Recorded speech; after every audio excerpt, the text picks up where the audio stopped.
नया मकान बनाया किसी ने? जिनने बनाया हो जरा हाथ ऊंचा करो तो जरा। बनाया आप लोगों ने मकान?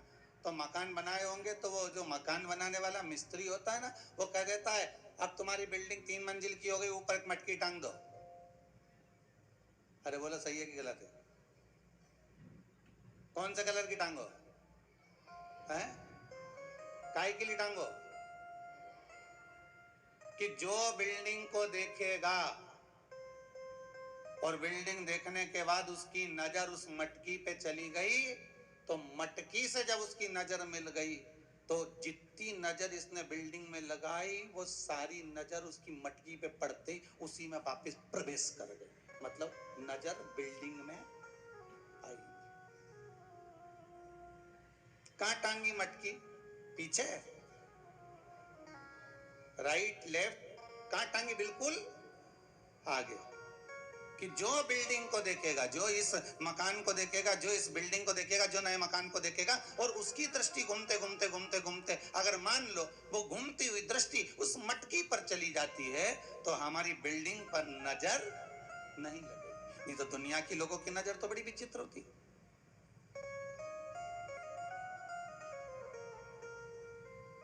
कौन से कलर की टांगी? काले कलर की।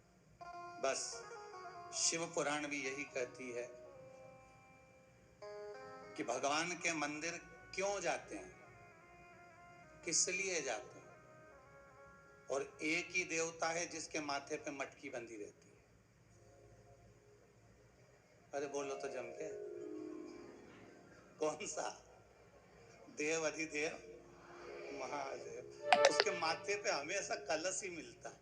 तो किसी ने पार्वती जी शिव जी से पूछी, क्यों भोलेनाथ जी ये बताओ जरा, ये जब गंगा तुम्हारे सिर पर है, भोलेनाथ जी जब गंगा तुम्हारे सिर पे है तो पानी तो यूं निकलना चाहिए, तो ये उल्टा पानी तुम्हारे ऊपर बूंद बूंद टपक रहा है, ये है क्या? शंकर भगवान बोले ये पानी का तो बहाना बना के रखा है, जो भगत मेरा दर्शन करने आता है उसकी नजर तो मेरी मटकी ही उतार देती है, उसकी नजर तो मेरी मटकी ही उतार देती है। जो शंकर के मंदिर में प्रवेश करता है और प्रवेश करते समय बस मेरे उस कलश का दर्शन करता है। कई लोग प्रश्न करते महाराज जी इस कलश का महत्व क्या है? विष्णु महेश, उसके ऊपर कलश, उसमें एक छेद, उसमें से एक एक बूंद पानी नीचे गिरे, अर्थात ब्रह्मा विष्णु महेश एक एक बूंद पानी गिर रहा है, मतलब ये तीनों एक है।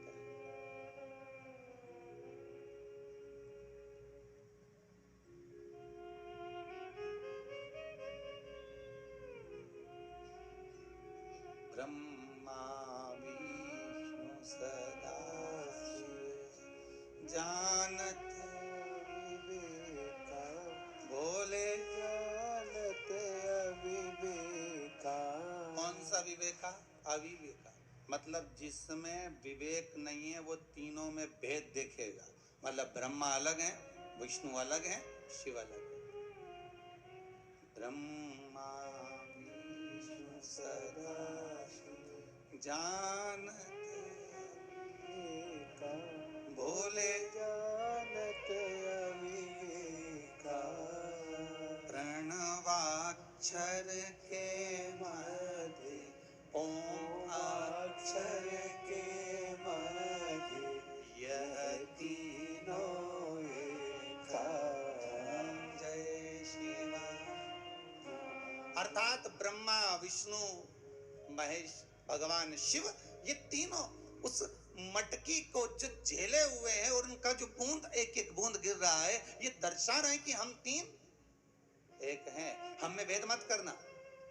पर दुनिया के लोगों ने भेद कर दिया, हम नारायण वाले, हम राम जी वाले, हम कृष्ण जी वाले, हम तुम्हारे मंदिर में नहीं जाएंगे, हम तुम्हारे मंदिर का प्रसाद नहीं लेंगे, हम शिव मंदिर में नहीं जाते, हम शंकर का अनुमोदन नहीं करते। कई लोग कहते हैं। एक बार पार्वती जी ने भी शिव जी से कह दिया था, प्रभु आपको कहीं घर नहीं मिला जो तुमने शमशान में बनाया?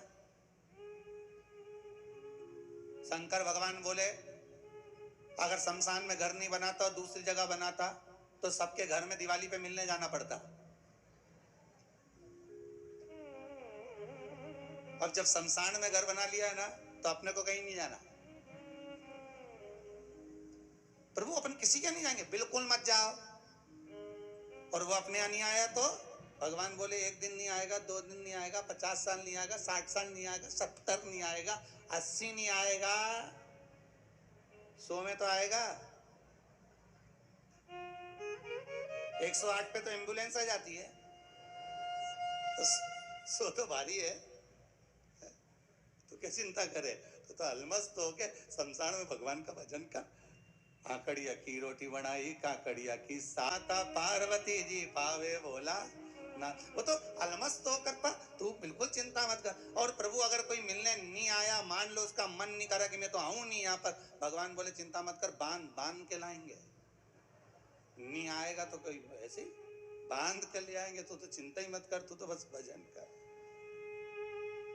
और शिव केवल पार्वती से ये बात नहीं करे, शंकर भगवान हर मानव से, प्रत्येक जीव से एक ही बात कहते हैं कि तू मेरा चिंतन कर, तू मेरा भजन कर, तू मेरा स्मरण कर। संसार की कोई नजर तुझे नहीं लग सकती, तू मेरा भजन तो कर। जब मेरे मंदिर में तू आता रहेगा, मेरा दर्शन करता रहेगा, एक ना एक दिन तेरी दृष्टि उस कलश पर तो पड़ेगी, उस मटकी पर तो पड़ेगी। बस उसका स्पर्श, उसका मात्र स्पर्श।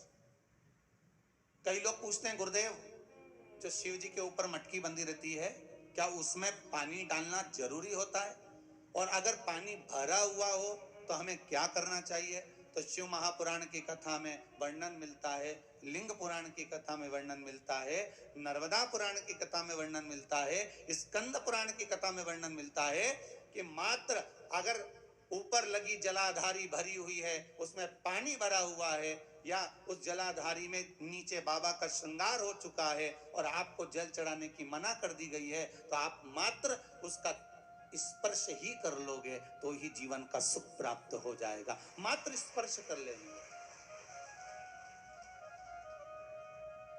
केवल स्पर्श।